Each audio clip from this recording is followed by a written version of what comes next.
Welcome to EconTalk, part of the Library of Economics and Liberty. I'm your host, Russ Roberts of Stanford University's Hoover Institution. Our website is econtalk.org, where you can subscribe, comment on this podcast, and find links and other information related to today's conversation. You'll also find our archives where you can listen to every episode we've ever done going back to 2006. Our email address is mail@econtalk.org. We'd love to hear from you. Today is January 8th, 2020, and my guest is economist, author, and investor Richard Robb. He is CEO of Christofferson, Robb & Company, a New York and London-based fund management company that invests in risk-sharing transactions with European banks. He is also a professor of professional practice at Columbia School of International and Public Affairs, and he holds a PhD in economics, as do I, from the University of Chicago. He's the author of Willful, How We Choose What to Do, which is the topic of today's conversation. Richard, welcome to EconTalk. Great to be here, Russ. How do we choose what to do? Your book is a really beautiful, fascinating, deep dive into what motivates us, what explains our behavior, and you contrast what you call purposeful behavior with behavior that's for itself. Talk about that distinction. Yeah. Purposeful behavior encompasses what we learned back at University of Chicago, what we believed and what we both believe to varying degrees still to this day. And purposeful choice, as I define it, are the types of choices we make when we can compare one thing to another, decide which we like more. We know enough about the world that maybe not have perfect certainty, but we know enough to know which options we would rank higher than the others. We have resources at our disposal, and then we seek to choose what's best. We act with a purpose in that sense.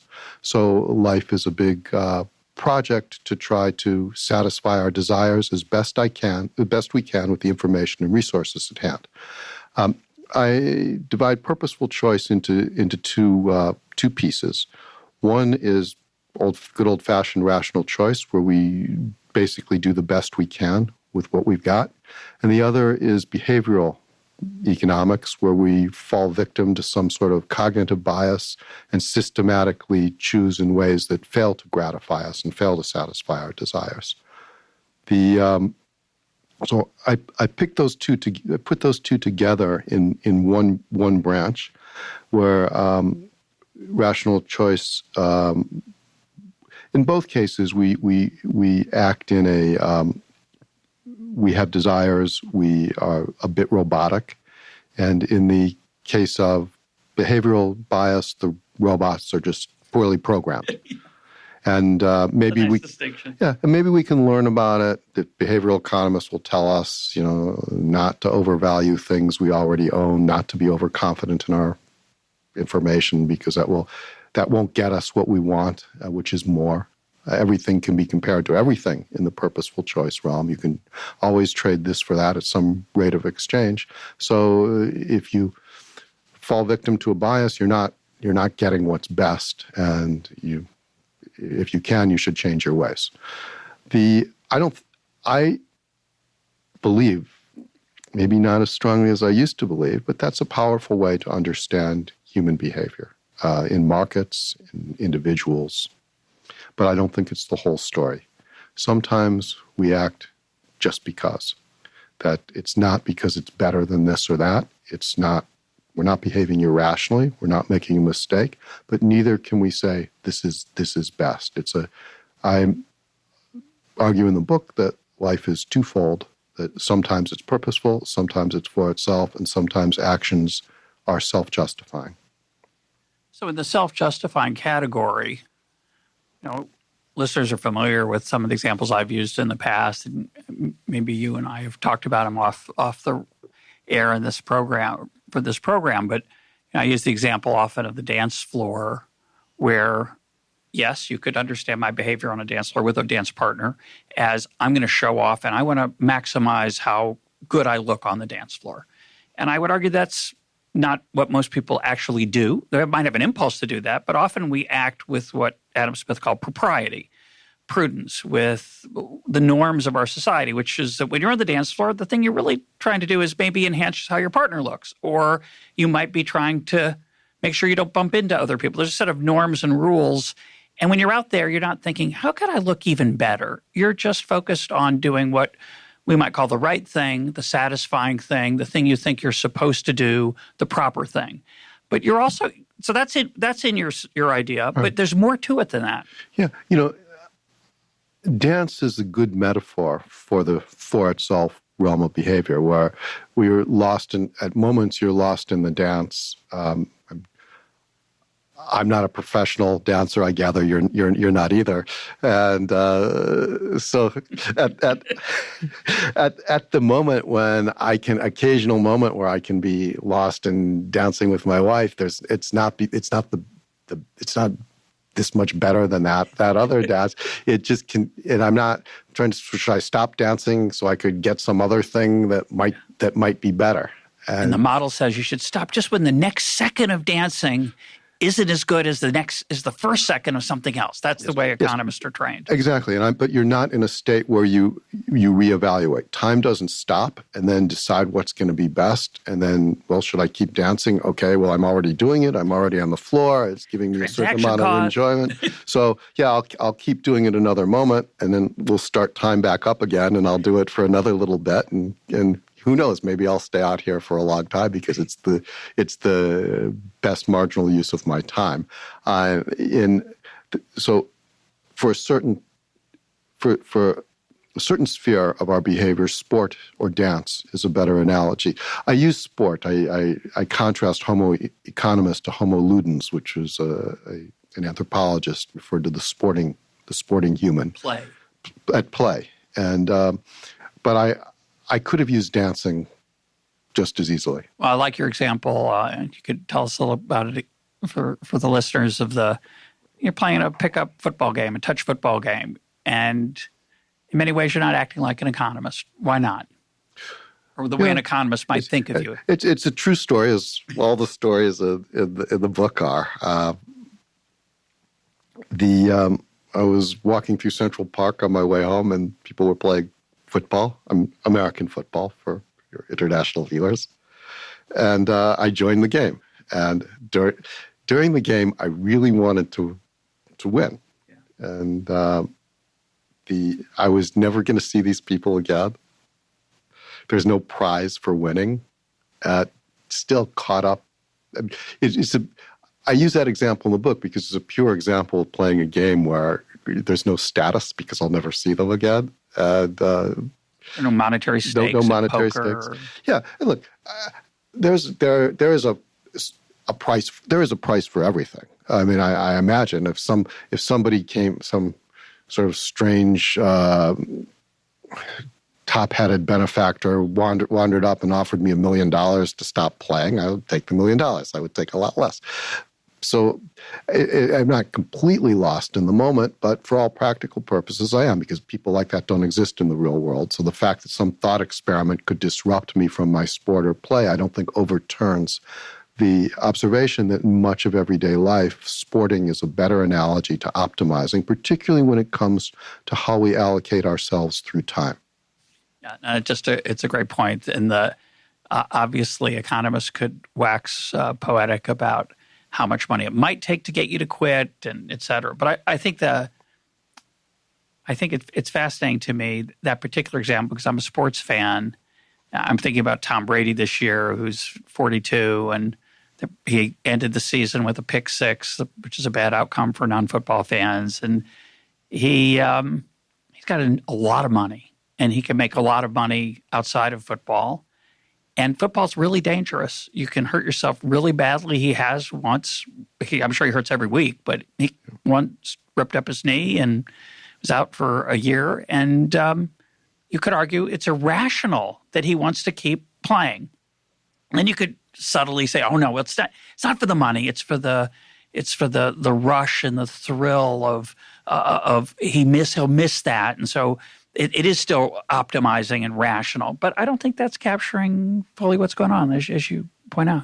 No, and I think when this dawned on me in my own life, I don't want to compare myself to Tom Brady. Like Tom Brady. You're 6'5", right? You're okay. There's no camera here, so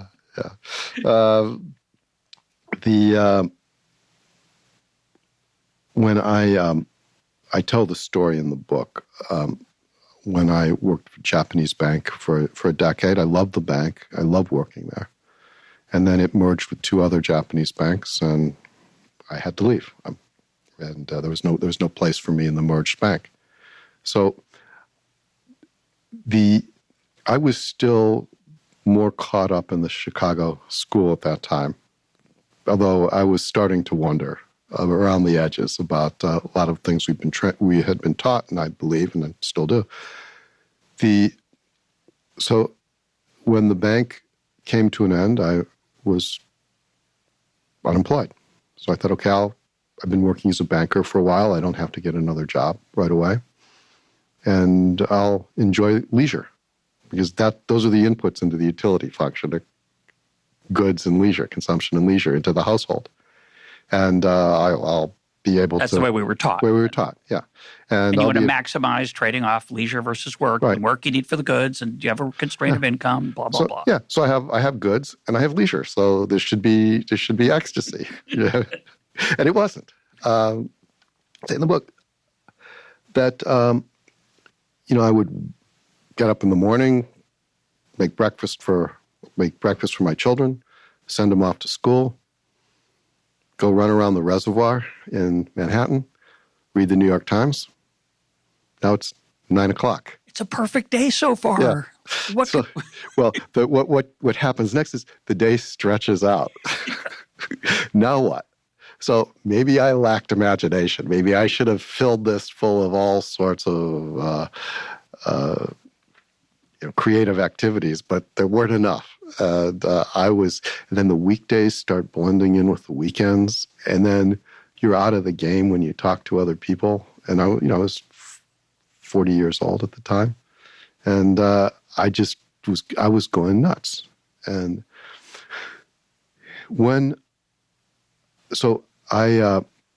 that lasted for about 6 months. And then I went to teach at Columbia, and that turned into a full-time job, and started up the fund with my partners. And that's a full-time job. They're both still full-time jobs. I'm much happier having two jobs than I was when I had none.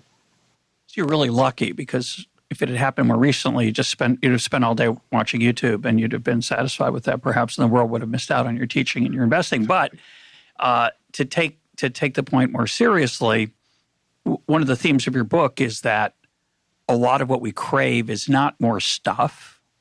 It's subtler values.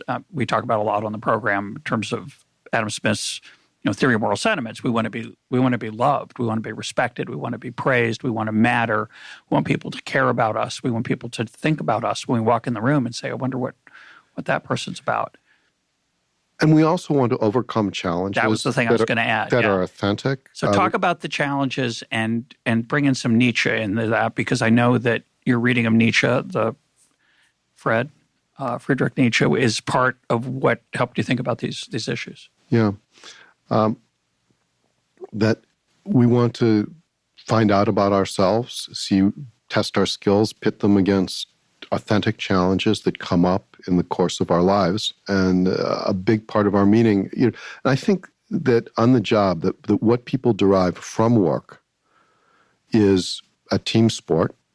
Just, even though, as you point out my strong physical resemblance to Tom Brady, I've passed the day where I can be an NFL quarterback. So all I've got for a team sport is work. Yeah. So our colleagues, fighting against rival firms, trying out our ideas in the market to see if this is going to work in practice as it works in theory, failing sometimes and dusting ourselves off and trying again.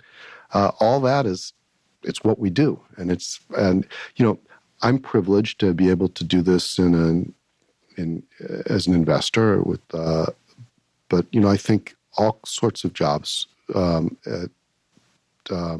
at all different levels present challenges that people getting to work and being organized, and working in the factory, and working in agriculture. I think all of that people experience it as authentic contributions to society and obstacles that come up, and people take pride in it. And to say that one is better than another, I think is a big mistake.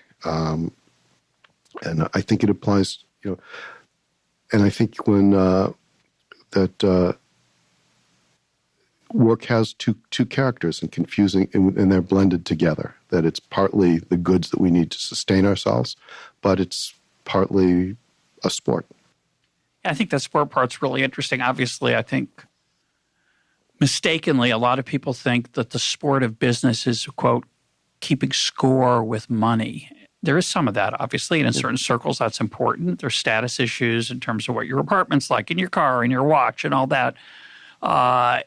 But it's so much more than that. It's that overcoming of challenges, and it's the competitive part, not who racks up the most necessarily monetary points, but prestige points, style points. There's a whole bunch of different scorecards out there that matter. Yeah, and just there are even moments where you just don't keep score, where there's no way to keep score. There are no points that you can assign to something. How about that? I just wore myself out today, and what I did worked, or maybe it will work. We'll find out in time, but it was, I did what I could. And my dad's been in the hospital recently, and I went down to visit him, and I was just blown away by the nurses in that hospital. And listeners know that I've got some issues with hospital pricing, and we're going to be talking about that going forward more and more, I think, on this program, at least from time to time. But what was powerful about that is that, nursing is it's an incredibly difficult job, and it's full of surprises. It's full of challenges, and I think that makes it, quote, fun. They're not the challenges of Tetris or Fortnite, but there are challenges. And I asked one of the nurses, I said, how do you do this? This is at 3 a.m. when he's taking my dad's, who knows what he was doing, some vital sign or just giving him insulin or whatever it was. And he looked at me, and as if it was matter of fact, he just said, well, it's really rewarding. And obviously, that's a cliche that people go into certain things because they're rewarding, but what we might call the helping professions. But it's more than what I think people think about, which is they usually think, well, it's rewarding to help people stay alive, get out of the hospital, get better. It's also rewarding just to face that daily challenge. For sure. Nursing is a noble profession on its face. But I think it's important to realize, my students are often directed towards impact investing and the like. And they want to social responsibility and that kind of thing. And I try to calm them down, to say that, to try to divide up the world into good and evil. The phrase of giving back is something that really irritates me every time I hear it. Because when you're doing your work and you're producing for our common good, you're not taking and then doing good acts to restore it somehow to benefit humankind. But that, we're sitting in these chairs. Somebody had to make the chairs. Somebody had to deliver the chairs up to your office so we can talk about nurses. And, they all have their place. And I find it can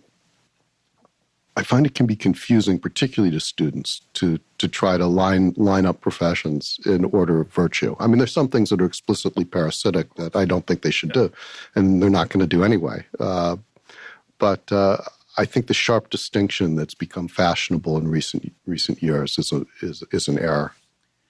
But I do have to add one point about that nurse story, because I think you'll appreciate it. It's really where your two different contrasting views of the world come together, as of course you point out they often do. It's not just one thing. It's a couple of things are going on there. I was talking to this nurse about the challenges of doing a good job, because it can be a very boring job, and then all of a sudden it's unbelievably intense.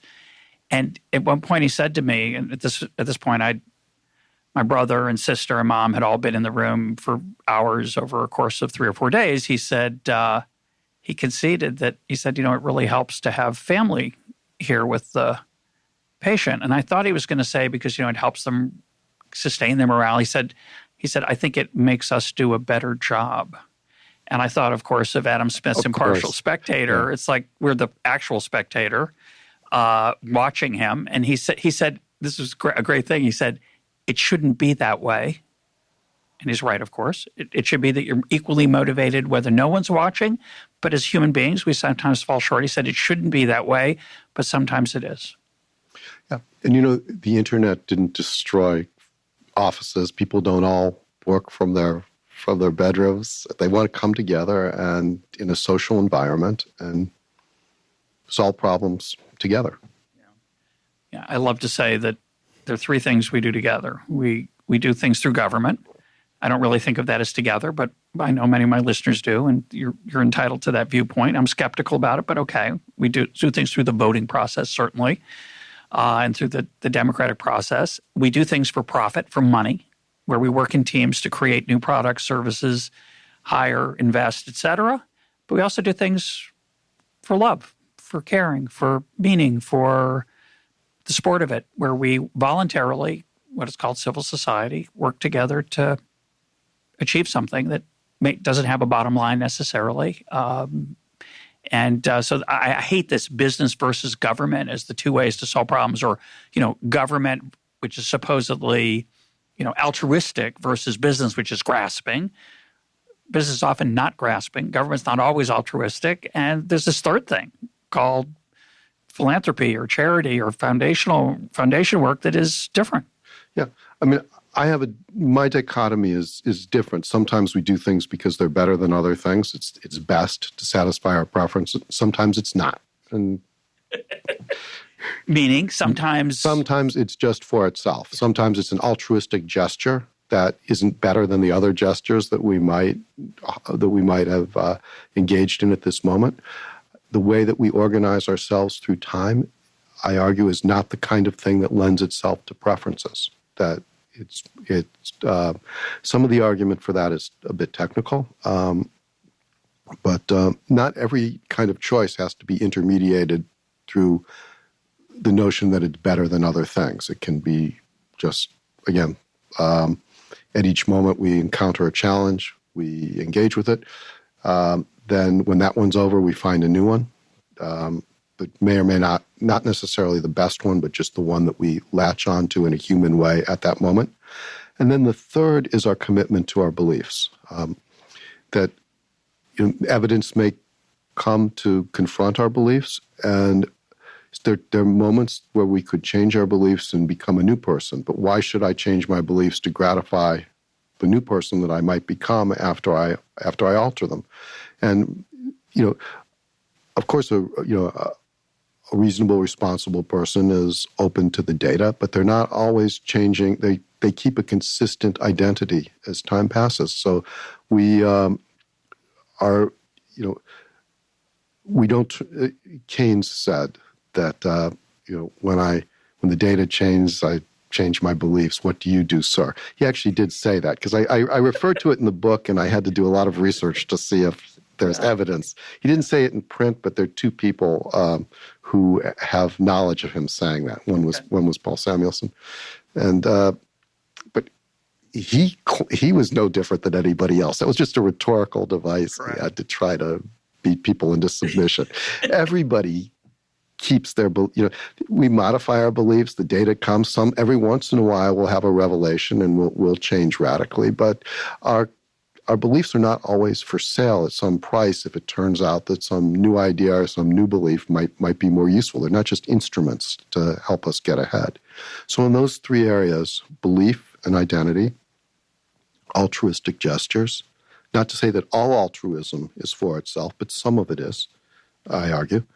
And then the third is the way we engage with time. It's not always imagining current self and future incarnations of ourself that are all stretched out across a utility function, and then we're trading off on all those different future selves, one for the other, in the optimizing way, and then trying to stick on a path that will be time consistent, or then, if the path isn't time consistent, worrying that we have a pathological relationship with time and we better get ourselves sorted out because we're not optimizing on behalf of our current and all future incarnations of ourselves. That is the standard economic model, and why we've gravitated to this. Well, it's the only one that fits with rational choice, but I don't think it's what we do. Yeah, and it's mathematically attractive, which I think is one of the reasons it gets play.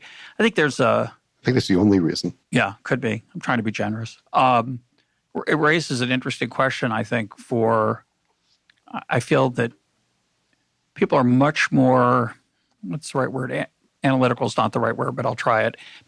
Young people especially are much more analytical about their future than I feel than they have been in the past. Let's say, certainly than, say, the 16th century. A young person today is often encouraged to have a career arc.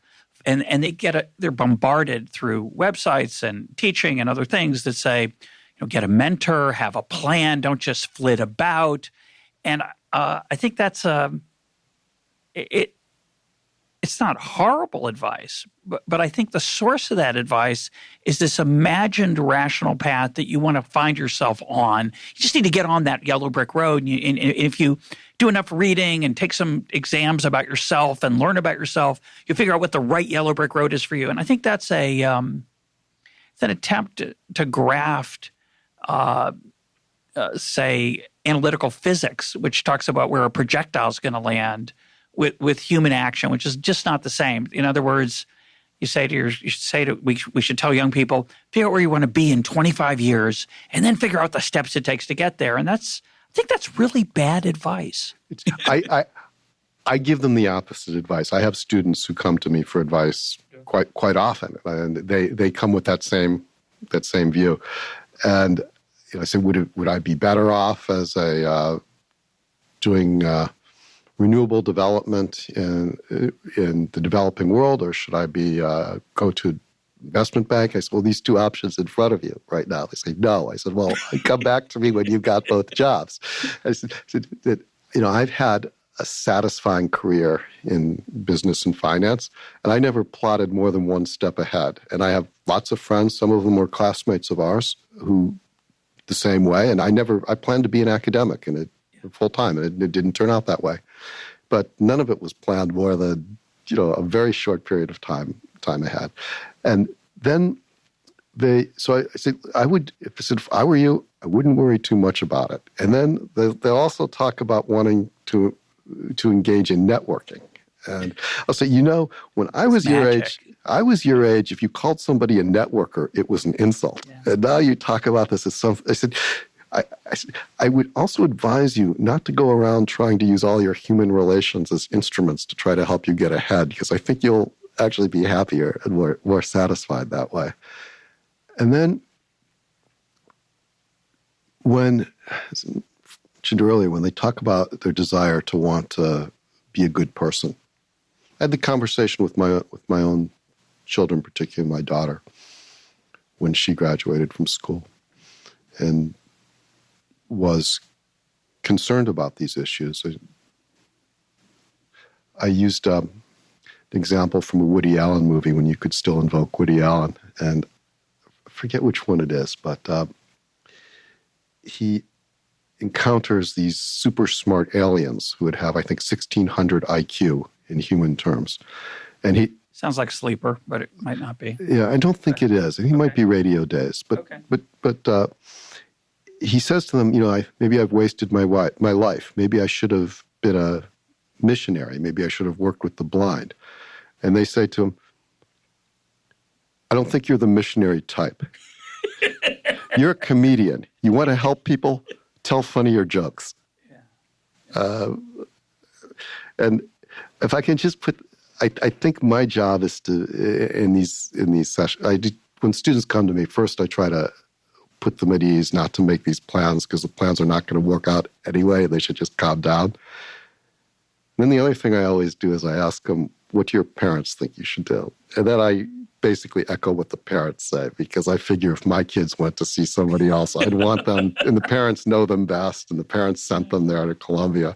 Those are my two contributions. I'm a little skeptical of that. I think one of the challenges I think some parents have is that what they want for their kids is often what they want for themselves to have their kids do, and not always. I at least want to respect that, because I wouldn't want some random professor giving strong advice to my kids without at least thinking about it. Fair enough, but I want to go back to one thing you just said, which I think it's the thing that resonates the most with me, and I think it's one of the hardest things for not just young people but every human being is, and it again highlights the difference between this, what I would call the economics view of the world, which is that in the economics view of the world, everything is an instrument for your satisfaction. Everything. The goods you buy, the work you do, et cetera, et cetera. It's all about it goes into this black box called the utility function, and it outputs happiness.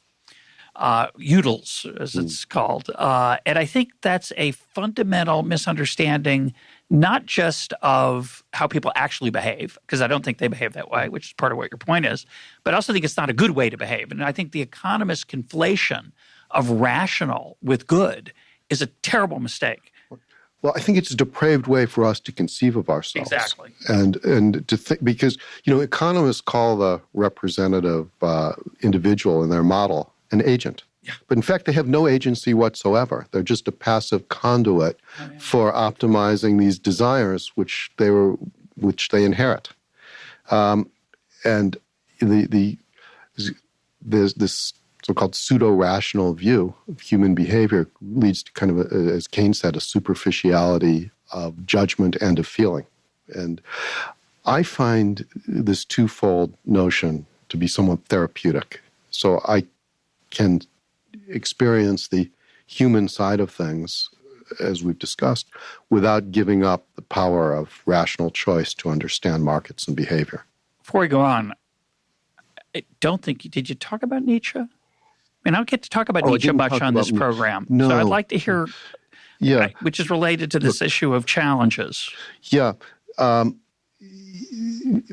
the overcoming, I ended up de-emphasizing Nietzsche a bit in the book. I wrote a paper called Nietzsche and the Economics of Coming in 2000, Becoming, in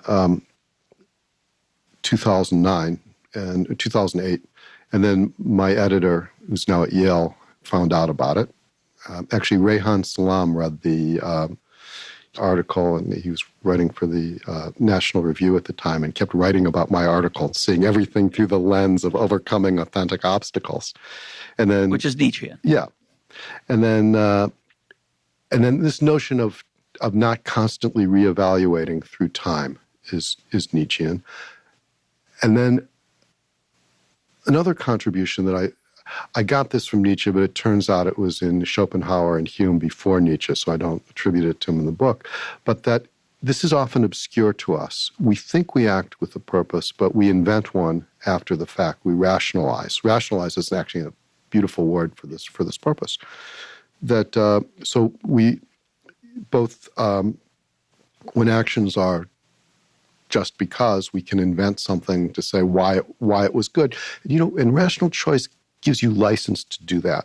If my wife tells me to pick up some milk on the way home, and I say, well, it was optimal. It's better for me to go out later, and then I'll get the milk and I'll have it in time.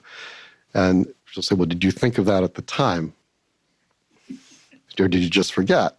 But because in rational choice, you don't have to always bring everything to your consciousness. You can say, well, this was the reason I didn't go to the store to get the milk, because it was better to go out later and get several other things at the same time.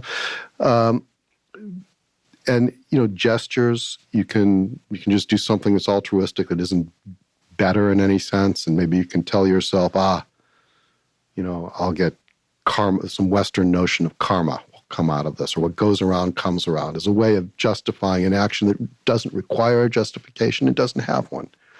Or, if you come up with some evidence that goes against that doesn't fit with any of your beliefs, and you want to dismiss the expert, they're on the take, or the expert doesn't see something that's obvious to me, even though they know so much more than I do. We're very good at dismissing beliefs that don't fit with the constellation of our pre-existing beliefs. Nietzsche was quite clear on that we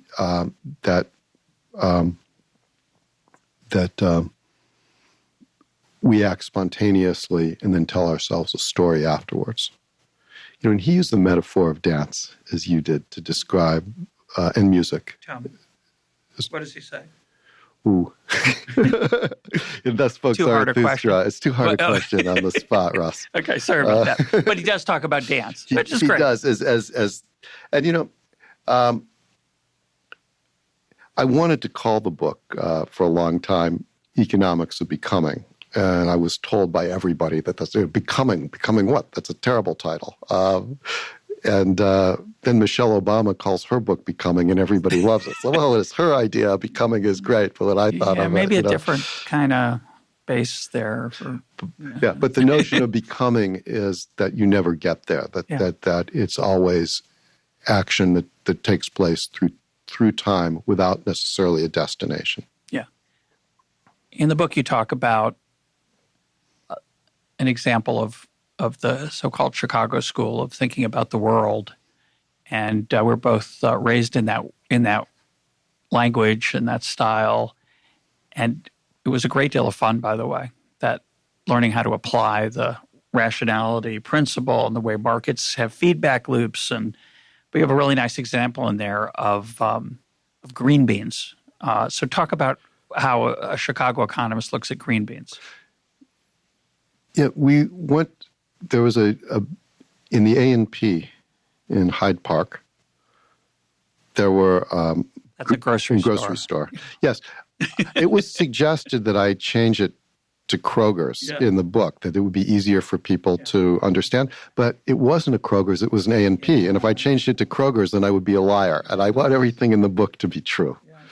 So, yes, it was an old-fashioned grocery store. Thank you for pointing that out. Green beans were sold in cartons, in cardboard cartons with cellophane on the top with a rubber band around them.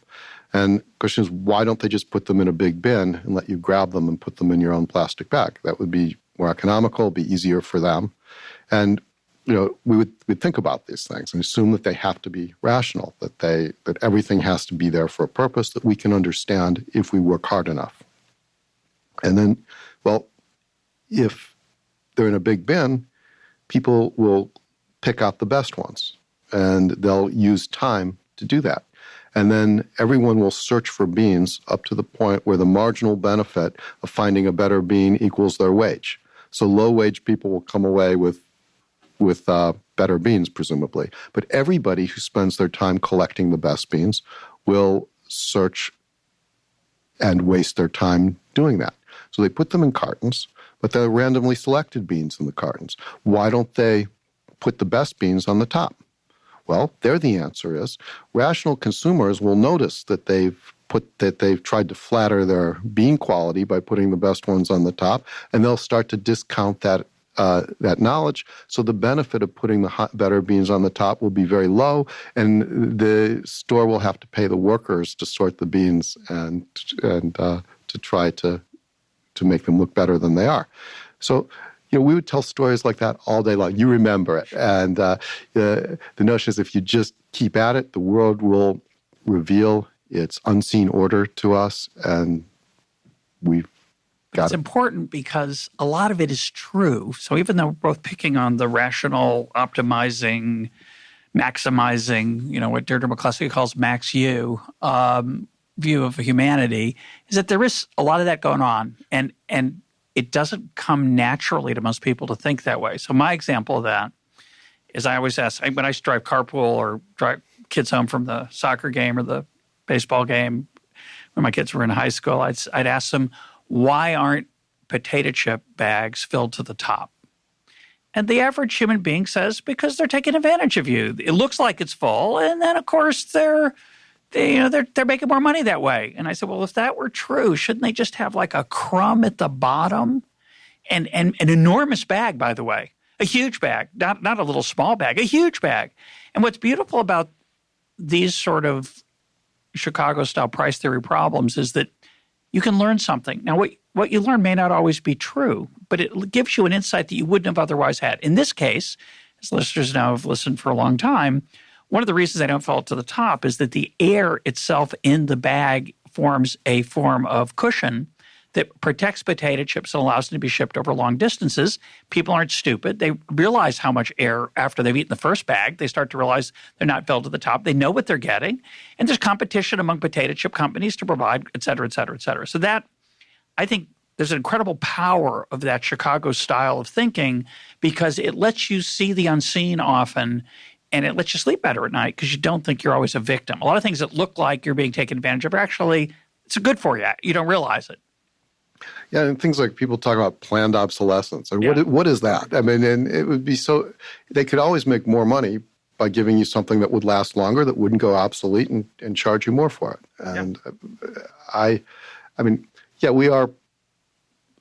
when we're saying that Chicago economics isn't the whole thing, I think neither of us would say that it doesn't explain a tremendous amount and keep you from going astray in many areas. So let me ask you another question about incentives, which we've implicitly been talking about along the way.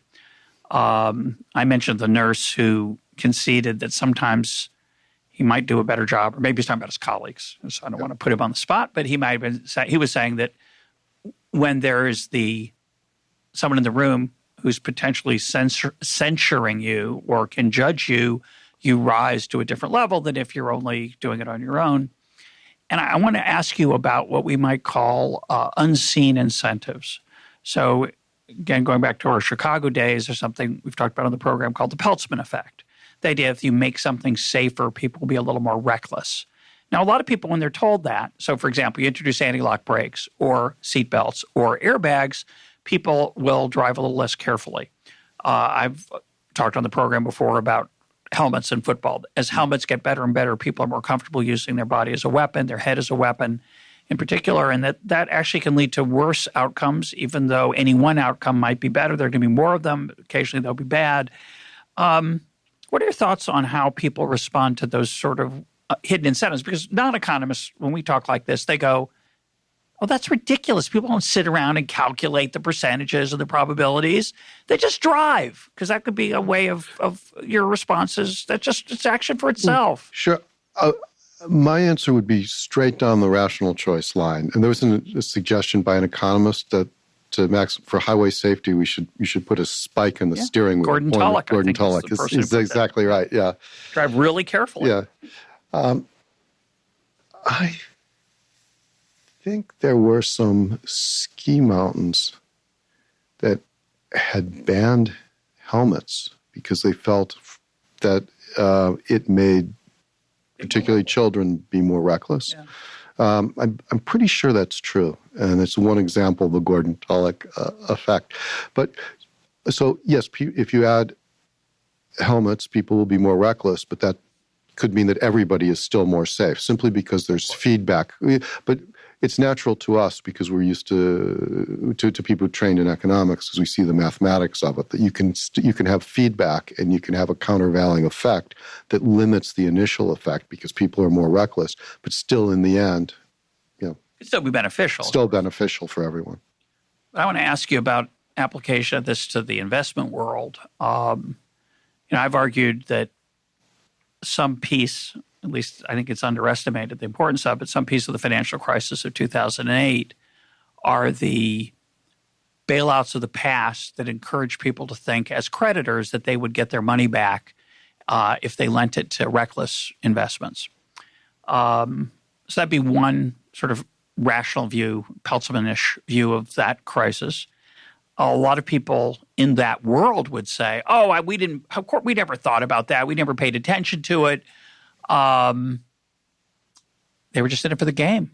And when the music's playing, you have to dance. It had nothing to do with the idea that I'd be bailed out. What are your thoughts on that? Well, I was there, and at the time, I wasn't engaged in subprime lending or the sorts of things I did have one misadventure, which I describe with great candor in the book, building an offshore wind farm at the time. Oh, yeah. But look, I think that the crisis was very complicated and that there's a lot of blame to go around, some of which is still very poorly misunderstood to this day. Let's suppose that you had bought the most toxic AAA tranche of subprime mortgages originated off a Lehman Brothers shelf in mid-2006. So they take sale 2000, I happen to know this data, sale 2006-4, which is still going on today. And it was over 50% low documentation mortgages. And they didn't have full information about the people. They didn't fill out every form. It was everything about it was bad. And it was about and still in the end, because investors are going to get about 90% of their principal back, over 90%. In the end, you would say, because someone would say, well, they got bailed out by the government, and that's why they didn't see the full sting of their reckless behavior. I believe that a lot of people who are involved in this thought that house prices could not go down because they hadn't gone down in the past, and they genuinely believe that, and that would bail out a lot of poor underwriting. There was kinds of maturity transformation in structured investment vehicles that, looking back on it, was just terribly reckless. But you had the rating agencies promoting all this with their very impressive track records outside of structured finance. And then they believed their models. It was an overstep of financial engineering. It was a belief in this abstraction that was, I watched it happen in my career when we first started being able to price complex derivatives and value them on models. I felt like we're really getting away with something here. This is really, felt like we're pushing, then you get used to it. And then judgment starts to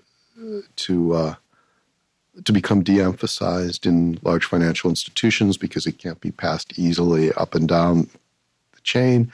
It's not best practices all the time.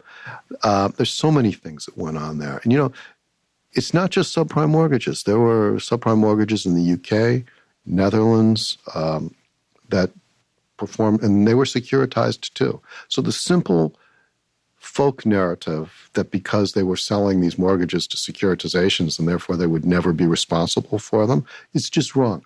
Mortgages that banks kept for themselves performed more poorly than the ones that they sold into asset-backed securities because at least there was some level of scrutiny by investors and rating agencies. So the banks themselves were hanging on to mortgages that were quite poor. And so I think securitization had a role in this, but not the central role that people give it. I don't know anybody I didn't encounter anybody at the time who would say cynical things about, this is going to blow up, but the government will bail us out. Maybe that's not what you're suggesting. Not what I'm suggesting, because although there is a story of in my book on this, that in England when the Bank of England asked some bankers, why their risk models only went so far, why they didn't look at more riskier opportunities or riskier scenarios. He said people looked down at their shoes and didn't really want to answer. And they said, well, what's going on? He said, well, we figure if it gets like that, we don't have to worry about it because you'll bail us out. Now, my point, which I'm pressing you on a little bit, is the reason I brought up the Peltzman effect. We would not argue that a football player makes a rational calculation of how fast to run and how much to put his head down. And yet, I believe, and I think you believe, that they are affected by some of these incentives, like the seatbelt in the driver's case, et cetera.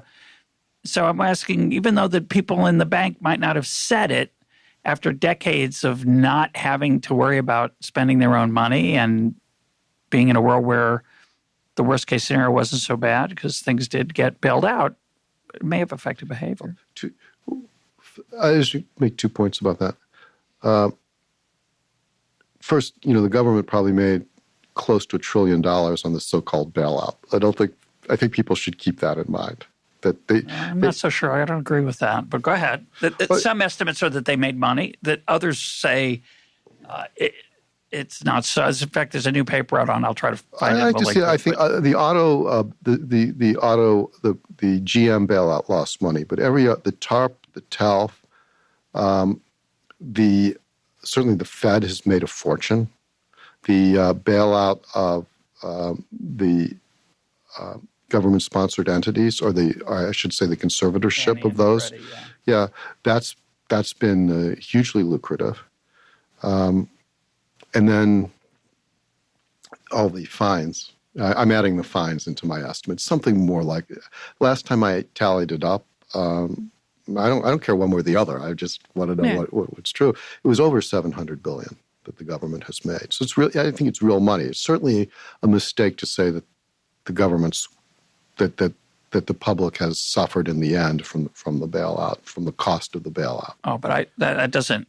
I don't think that's the right calculus, right? You don't want to look at the tax because it's the incentive effect on prudent investing is disastrous. No, I understand, which is why banks submit themselves to regulation, because there always has to be. I mean, look at the bailout of the money market funds. Okay,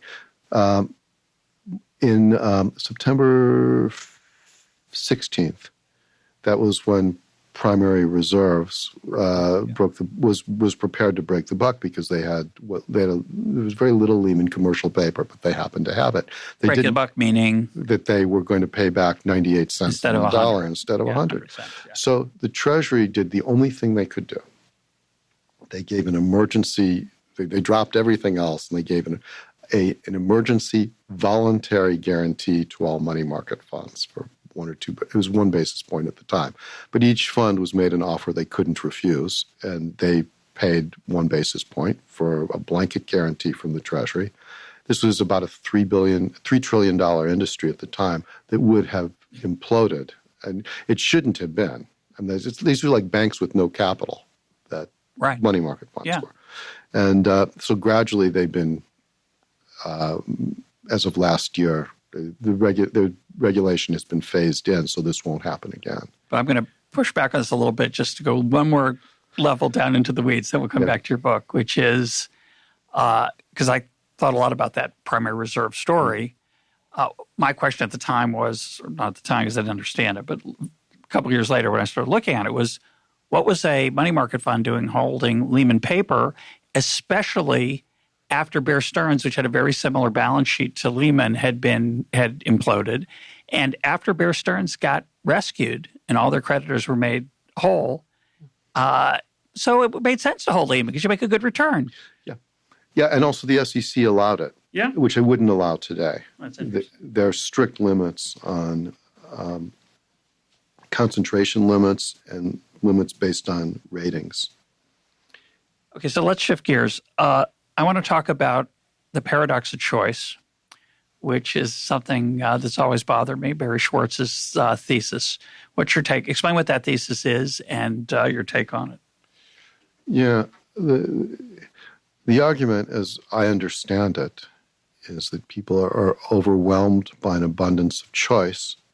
The prototypical experiment is to go into they sent researchers disguised as merchants into a store, and they would offer 24 different types of jam, and then people didn't buy them, and then they would offer them a smaller number, and they would 4 or something like that, and then they would buy them, which proves that if you give people a dizzying array of choice, that somehow you confuse them, you upset them, and paralyze. And you shouldn't do it. That's the lesson. I think there are several things wrong with this. First of all, this is a contrived experiment. I think that real stores with real money on the line know what kind of choice their customers would like.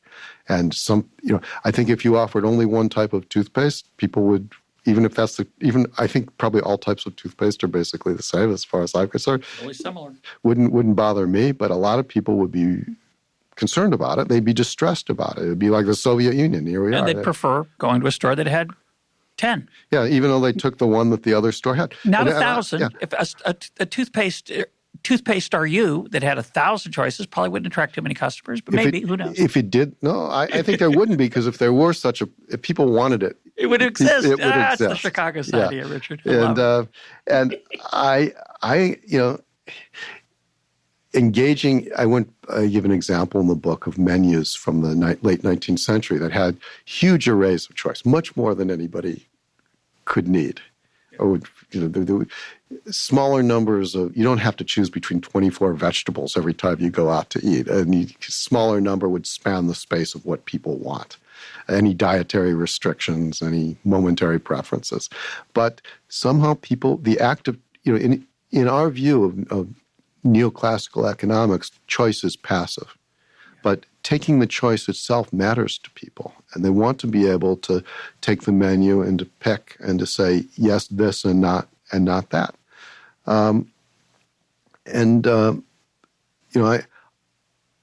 I also, the theory that Herbert Simons had of satisficing, that people will maybe not pick the same thing every time, that their choices are not perfectly consistent because they don't have enough brain power to be able to sort through all the different options.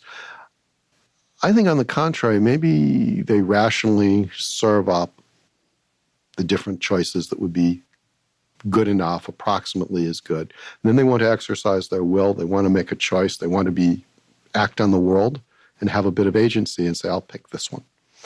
I was reading a paper coming down on the train to see you from the Journal of Political Economy that was trying to explain a related paradox, that you ask people preferences, questions over which of three different lotteries they prefer, where you can get this amount of money with this probability and this amount with that probability. And they ask lots of different, they present them, do you want this one or that one? Okay, do you want this one or that one? And then they find, it's in the literature, that people will change their minds, that if you ask them the same question 3 times, they'll give different answers. And one theory is that they don't have a bounded rationality. And another is some exotic notion of them wanting to create a portfolio of choices. But maybe people just want to, there's very little money involved, a few cents, and maybe they're not paying close attention. It's another theory, but they just want to choose. And they just want to say, I'm picking this one, and that's who I am, and that's what I'm going to do. And I think to judge that as irrational, or if we find that we make choices, sometimes make one choice and sometimes make a different one, to beat ourselves up over it is, I don't think we have to do that. You're talking about the paradox of choice, and one of the things that's, to give it its due, Barry Schwartz's story is, in our models that we were taught as neoclassical economics, nobody has anguish over a decision. You might if you didn't have full information. But the real anguish of a decision is that future you may not be happy with the decision, and that weighs on a human being. And that doesn't fit in our world. So, yeah, but people want to have that experience nonetheless, or we wouldn't offer it. I mean, yeah, for sure. If you want to have a store that offers only one kind of thing, you can try that. I mean, Well, 7-Eleven is such a store for convenience. You have retailing options for when you don't want to make a big choice, or when you're in a hurry, or for when you're on the road, or whatever it is. Don't have good information. Rely on a brand name. We understand. I think because the stores, if you offer too much choice, the store will be bigger. And you won't rents be able are to high. Easily. Yeah. Had Gerd Gigerenzer on the show recently talking about the power of intuition and hunches. And, when he talks about heuristic rules of thumb, contrasting with more analytical, say, regression-based decision tools, or, tools like value at risk for dealing with uncertainty. And he argues that, somewhat convincingly to me, because that's by nature to be skeptical of other models, that sometimes intuition can outperform these more analytical methods. And it raises the question, which, of course, is that you can also fool yourself thinking you have too much intuition. You're really good at hunches. You forget all the times your intuition led you astray, got you to invest in bad things. In investing in particular, what are your thoughts on the role of hunches and intuition? You talk a lot about it in the book, that there comes a time when you just have to make a leap, and that a lot of the best decisions are not analytical. Right. I like to use the term judgment. Hunches sounds a little good. Yes, I like that. Careless with other people's money. Yeah. I think that if you could boil down a set of decisions that are going to produce profits into rules, somebody would have arbitraged it away already. And that the opportunity to make money comes from things that are unique, where their essential qualities haven't happened before. A Hayekian personal knowledge that can't be easily abstracted and transmitted to a central authority. He used it to talk about forms of government. My interest is in making specific investments. He talked about the kind of knowledge of the man on the spot, of time and place and specifics that may look like something else but differs in some way that he notices. And if he could fully articulate it and explain why he deviates from the rule this time and not other times, well, then it's just another rule. And that there is a moment where one has to apply, well, we can, we'll use Adam Smith's term, which I love, of anxious vigilance. Yeah. And I love the anticipation of anxiety because the anticipation of way philosophers or Kierkegaard would use anxiety and existentialists, because anxiety comes from the isolation that you feel when you can't draw on any set of fixed rules, or there are several sets of fixed rules and there's equally good reason for choosing between them.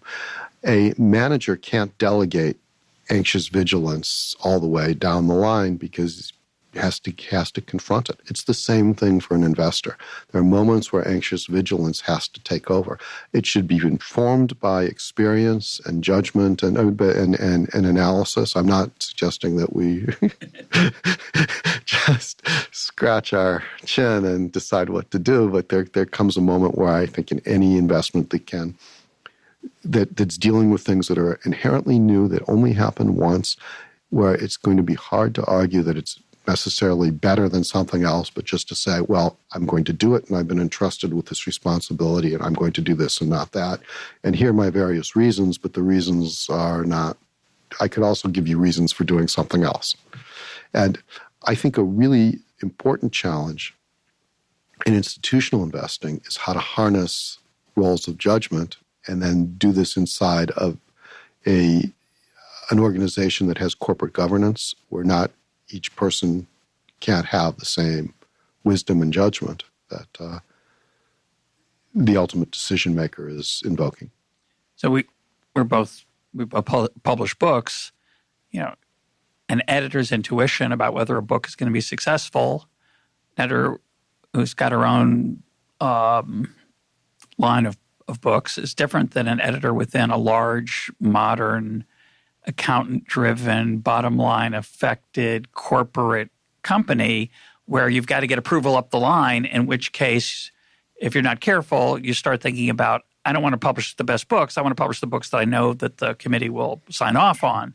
And that phenomenon, I also think about it in sports. If I can come back to the Patriots for a minute, Bill Belichick at a famous moment in the Super Bowl decided not to call a timeout. Everyone else thought it was a horrible mistake in that moment. I was screaming at the TV. The clock was ticking down. The Patriots are about to fall behind. We're going to need the time to get back ahead. And when asked later why he didn't call a timeout, he claimed to have a reason. He said, I looked over at the other sideline. They looked a little confused. I thought I wasn't going to help them. By the way, and he's got a headset on. And his assistant coaches are yelling, do you want a timeout? Don't you want to, And he just said, and you can see him on camera because we've got the video of him just calmly doing nothing. And, one possibility in that situation is he just got lucky. He easily could have lost the game. And I'm curious how you think about that in that investment context. Do you think there are people with great judgment, or are they just lucky? Oh, I think luck has so much to do with it. In my own firm, I can point to moments where if the dice had rolled the wrong way, it would have pushed us over. It would have put it as a business, as not the investments themselves, but as an investment manager, we wouldn't have been able to survive. And I look at people who did survive and shake my head and wonder why. And now I know it. It's because they were lucky. And this notion that you make your own luck. I mean, yeah. I think anybody with who's been around at all and has some self-awareness knows that you should just be very fortunate for the luck that you have, because there's a heavy. You were in the back. Were in the back room manufacturing the luck so that when it. No. And this is not some false humility. I know that it's true. In terms of football calls, I say one thing on behalf of rational choice. When I was at Chicago, the people used to always say they ought to go for it on fourth down more often instead of punting. It would be like... It's been proven, by the way, in many formal studies. In formal studies. Yeah. And it was frustrating. Coaches are irrational, obviously. That coaches would they'd be on the opponent's 40-yard line or on the 50-yard line. It's early in the game. It's 4th and 1, 4th and 2, and they punt. Well, I've noticed in the last 5 or 7 years, I'm not expert on this, but I have the strong impression that many more teams go for it on 4th down. So eventually the economists seem to be winning out on this one. But I think the economists are naive, as they often are in these situations where they talk about what's rational or irrational, in that the incentives facing the coach are very peculiar. I just want to mention this one thing I think is often forgotten. And I've talked about sports in the past, and people would say, well, if competition is so powerful, why do coaches make stupid decisions? It's a very peculiar competitive environment. If you want to be a head coach in the NFL, there are 32 slots. I think I have the number right. There's 32. That's it. There are no more. It's not like, oh, well, if it's a good year, there'll be 35 or 50 if it's a great year and only 17 a different year. It's only 32 slots. Hard to get those slots. It's not easy to figure out who's a great head coach. We can tell that. That's easily shown that it's not easily shown. And so there can be a conservatism that is totally rational to preserve your job in the face of an ex post decision by an irrational or emotional owner who says, you obviously made a mistake. Why'd you go for it on 4th down? And groupthink is going to be the rational choice under certain situations. And by the way, that's true in the financial sector too, where what looks like a horrible decision, if everyone else is doing it, looks okay, and you can defend yourself. Yeah, and that's why in a financial world, I think the relationship between the coach and the owner is in the football world. Is key. And the idea that somehow institutional investors allocate their money to a manager and wait to see what happens is also wrong. The connection that a manager has to the investor and is central to the ability to deploy judgment. I can tell a story about that. That's from my book. Go ahead. Yeah, there's a book about the greatest trade ever. It's when a hedge fund manager shorted subprime mortgages, but I believe the greatest trade ever was when Joseph in the Bible. I was going to ask you about that, so I'm glad you brought it up. Go ahead. Interpreted the dream of Pharaoh. Joseph was acting on inside information of the highest order, revelation directly from God. Possibly. It was a dream, but he took it as prophetic. Right. Yeah. And the dream that, there are 2 dreams, but of 7 fat calves followed by 7 thin cows, and same thing with grains of wheat. And Pharaoh asked Joseph to interpret the dream, and Joseph said, well, there's going to be 7 years of drought followed by 7 years of famine. 7 years of plenty. 7 years of plenty followed by 7 years of famine from a drought. And so Pharaoh said, well, what should I do? And Joseph says, you should get a wise and discerning man to help you acquire grain. Now, why wise and discerning? In the good years. Yeah, in the good years. Yeah. To hoard grain. Why wise and discerning? Why not somebody who's skilled at logistics, has done big projects before? And the answer becomes quite clear. 7 years is a long time to wear a bad trade, to hold on to the grain when the sun is shining and the crops are plentiful and you're still buying this up and people have to consume less in the good years. And they wonder why. Joseph himself is going to wonder, well, did I misinterpret the dream? Were there hidden conditions? He had a track record. He had predicted the outcome for the baker and the cupbearer while he was in prison. But, track records come and go. And he'd also predicted that he was going to reign over his brothers, and that hadn't yet come to pass. So, some of it was still unknown. Yet they were able to hang on to this for this entire time because of the wisdom and to put on. There are many times in business where you can, let's say where you buy a stock because it's undervalued by 30%. Well, at some point it was undervalued by 15%, and then it just fell another 15%. And it might fall further and become even more undervalued. And the relationship between the person making that decision, and everyone has a provisional and temporary hold on their money at some level, no matter what you think. And to be able to to hang on under adversity.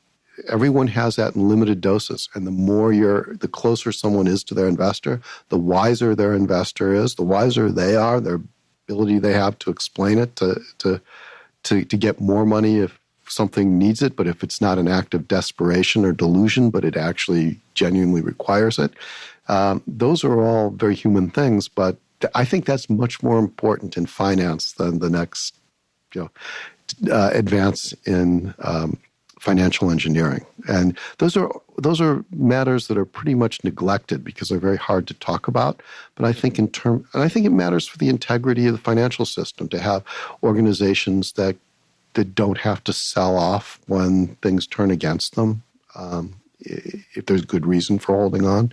All those are issues that I want to bring up in my book, that I think institutions are healthier if they think about them.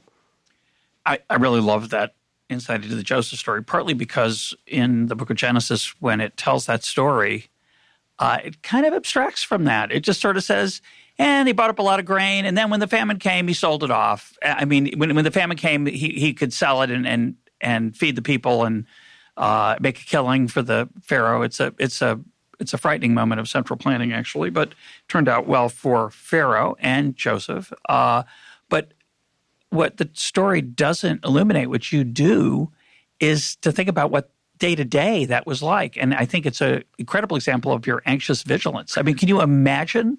Every day it's looking better and brighter, and the crops keep coming in, and it's like, what are you doing hoarding grain in the good times? You're an idiot. Yeah, and when he was and Joseph was married to the daughter of a high priest, he was given a special wardrobe. And he was told that he was a victory parade when he got hired. Yep, that's with right. a special vehicle, I think, in a big chariot. That's right. And he's second only to Pharaoh. How come the grain buyer needs to? And you could almost say the same thing about traders and banks, that they're treated as a wizard class that possesses, that helps them hang on and do their job. And it is discussed. This is in the Talmud, as I understand it. After 2 years, the famine ended early because Jacob gave his blessing to Pharaoh.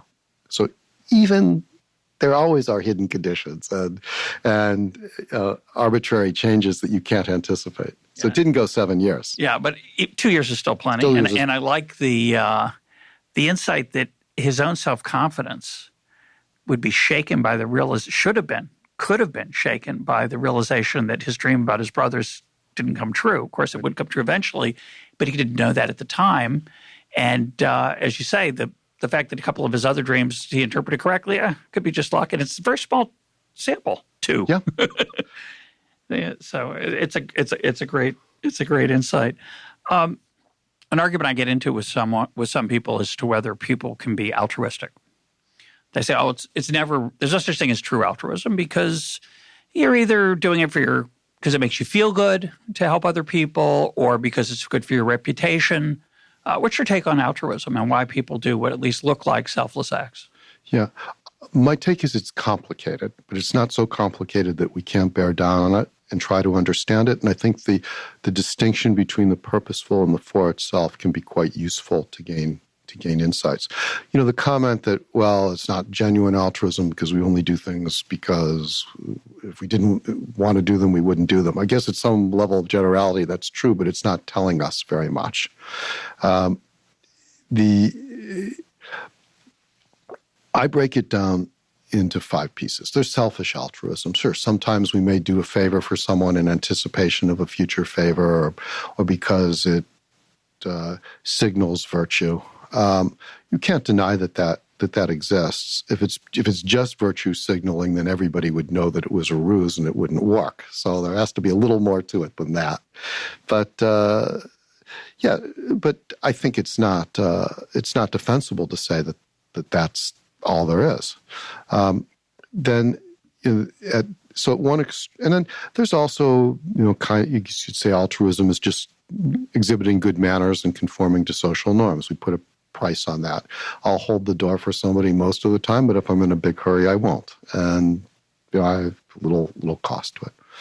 And then that's at one extreme where we have a very loose connection to someone else.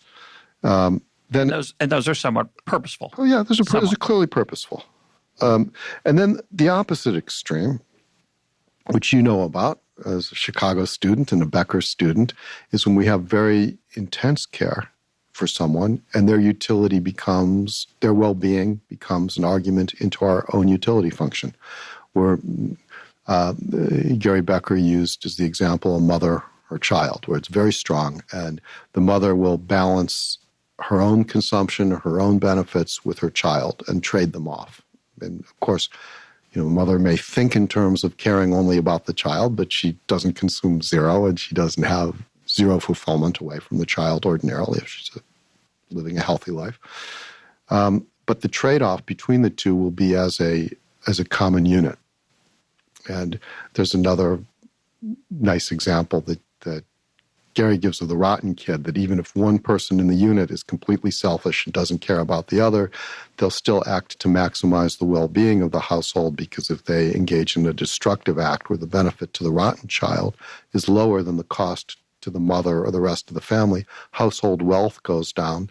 And one of the objectives of the household is the well-being of the rotten child, and the rotten child's well-being will go down as well.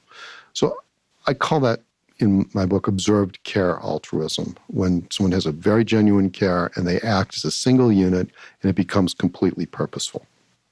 Now, some care may be unobserved. We would call a corner solution, where there's, I care about the Yankees. Maybe, I don't know how you don't. You don't. That's okay. Okay, we can take opposite views on this. I would,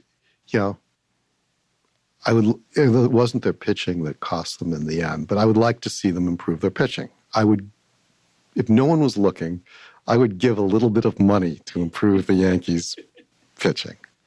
And if no one ever knew, and I was never even sure that that's what happened, some sort of magical thing. But obviously I don't make voluntary contributions to the Yankees to help them improve because I don't care enough.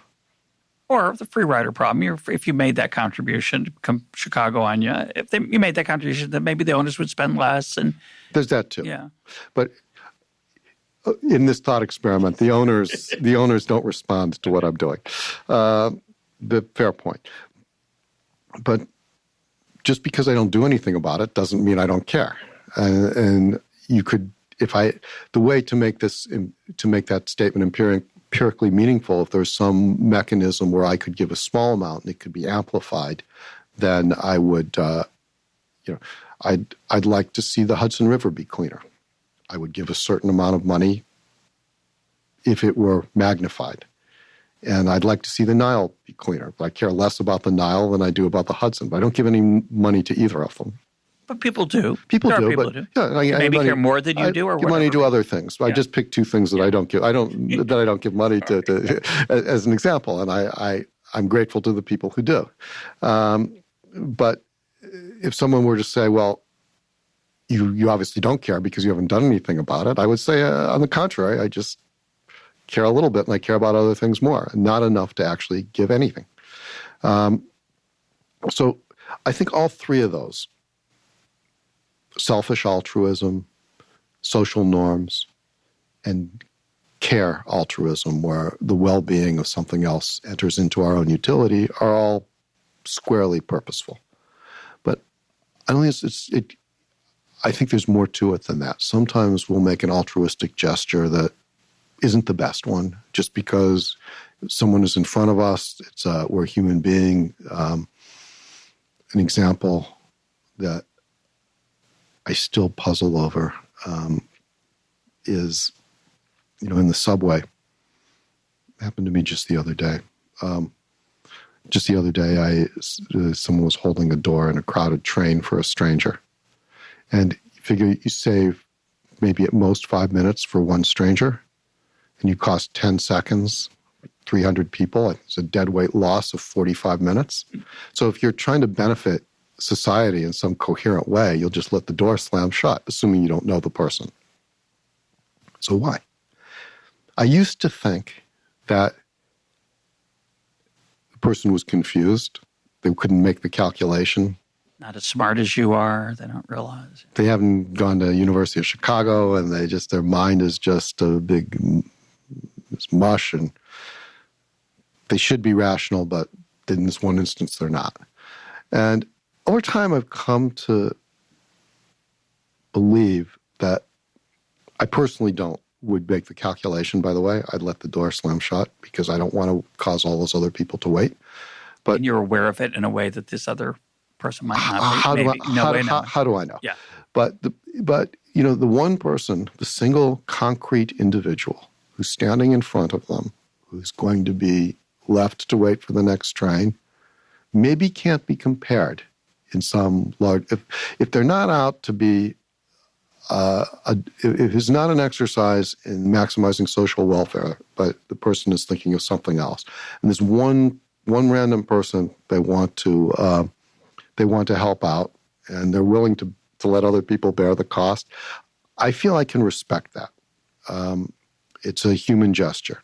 One that I've also talked about that I think is easy for people, it was transformative for me to have this insight, is in the parable of the Good Samaritan.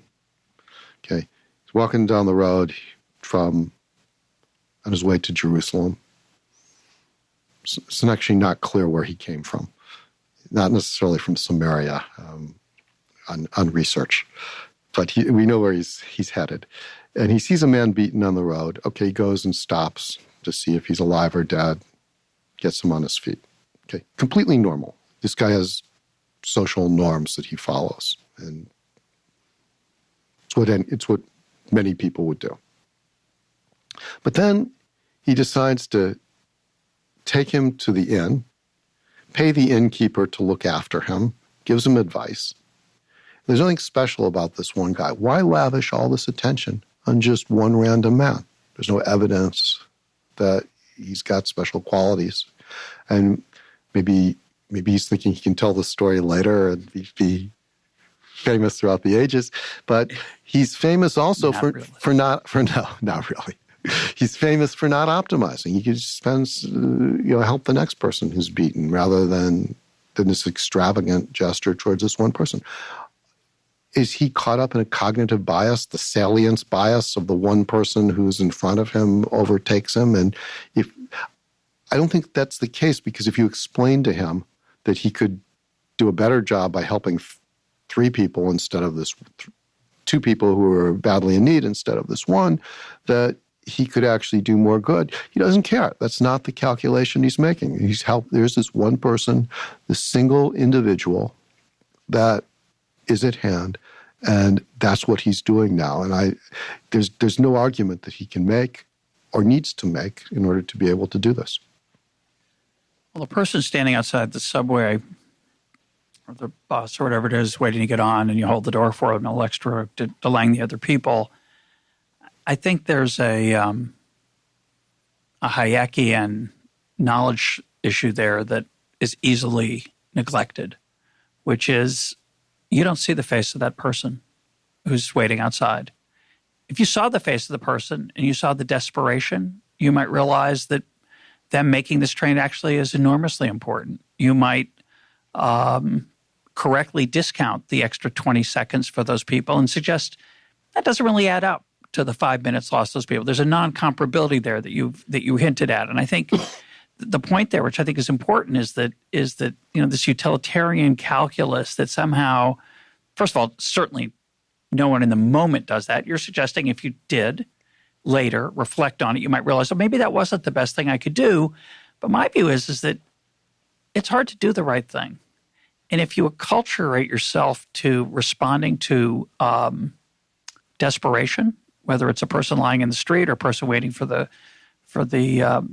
subway, you're going to be a better human being. It's the kind of human being you want to be. It's not just, I want to be the one who maximizes fill in the blank. It's that I know I am prone to undervaluing the well-being of others. And so I'm going to allow myself rationally to irrationally overweight the look on that person's face, and I'm going to feel good about it. Yeah, I mean, I don't like to use the term waiting, but waiting in terms of overweighting, not WEIGHT, because it's just it's just they did it. I agree. They did it, and Fair they enough. can't say why. Yeah, I don't like They can't say why, but they can just say that they did it, and that's the end of the discussion. Yeah. And I can stop there. And I had this moment. I think I said it to you when I wrote it up on Twitter, and I think I said it to you before we did this interview, where I'm coming out of an elevator in a parking garage where I'm wheeling the equipment for my interview downtown to go do an interview like this, and a woman holds the door for me. It's a particularly heavy door, and I was thinking, and she ran out. There were two of us alone on the elevator. She ran out, and I thought, oh, she's in a hurry. But then I wondered, is she going to pause and hold the door for me? And she did, and I rolled out all my junk. And I thought that was kind. And she missed the next train, or at least when I got to the platform 3 minutes behind. She ran after that. Once she held the door for me, she took off in higher heels than I was wearing, did her best, hustled to the platform, did not catch a train. And I went up to her, and I said, it was really nice of you to hold the door for me. And she looked at me like, yeah. And I said, you were in a hurry. She said, yeah. And I said, you probably didn't want to hold the door. And she looked at me and said, well, I always hold the door. Yeah. And that's her rule. And it's a good rule. Yeah. It's doesn't always benefit her, perhaps, but that's her rule. Yep. I don't think you talked about did you talk about mercy? Did we get to that? Yeah, well, mercy is we're talking about the 5 kinds of altruism. Mercy is the for itself. It's I define mercy as holding open the door, the Good Samaritan. It's an act that's not it's a for itself act that isn't the best. By its nature, mercy can't come out of a formula. It just has to happen, and I see that as essentially for itself. And the 5th kind in my taxonomy of altruism, which I think is also for itself, I call love altruism, which is just bigger than any other. It would apply to very grand gestures. Maybe you could argue to subsume it in mercy, but I think it needs a place for itself. Give an example of that. An example would be a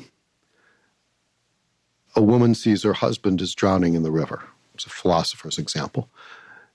Does he calculate what's the present value? Does the woman, thinking of saving her husband, calculate what's the present value of services and benefits that I expect to derive from my husband, multiplied by the chance that I'm going to save him, adjusted for the fact that he might save himself without my intervention, and then from that deduct the probability that I'm going to drown, multiplied by the value that I attribute to my own life. A calculation like that strikes us as absurd because it's all subordinate to the fact that this is her husband who she loves. And anything that we would try to add to the analysis would be what the philosopher Bernard Williams called one thought too many. So we can just stop there. She loves her husband. She jumps in to save him.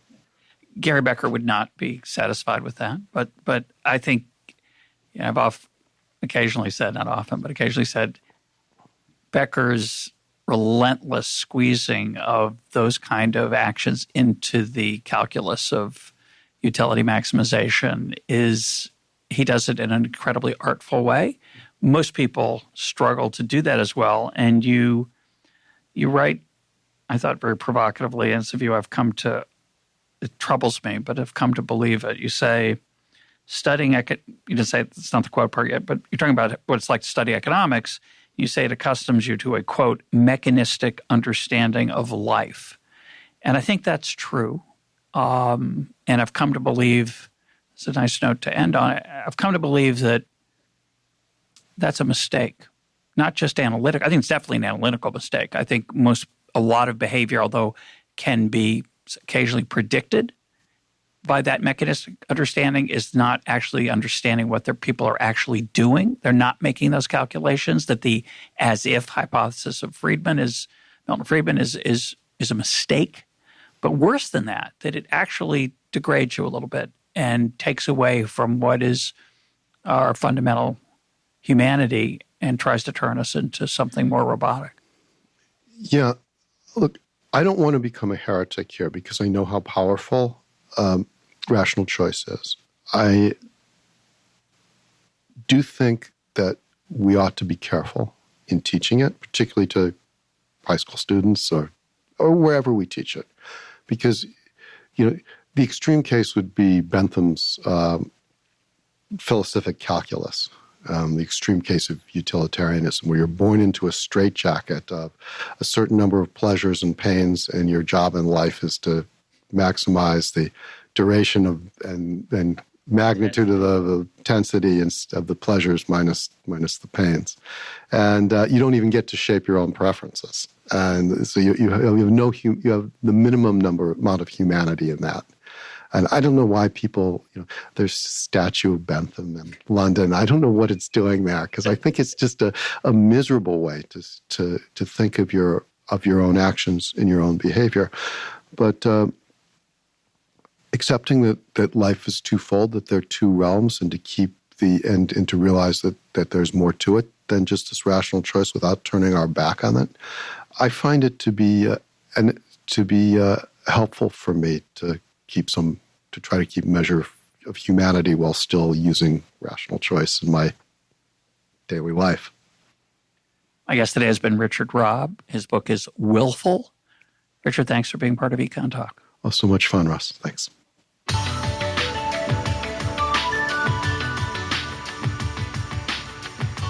This is EconTalk, part of the Library of Economics and Liberty. For more EconTalk, go to econtalk.org, where you can also comment on today's podcast and find links and readings related to today's conversation. The sound engineer for EconTalk is Rich Goyette. I'm your host, Russ Roberts. Thanks for listening. Talk to you on Monday.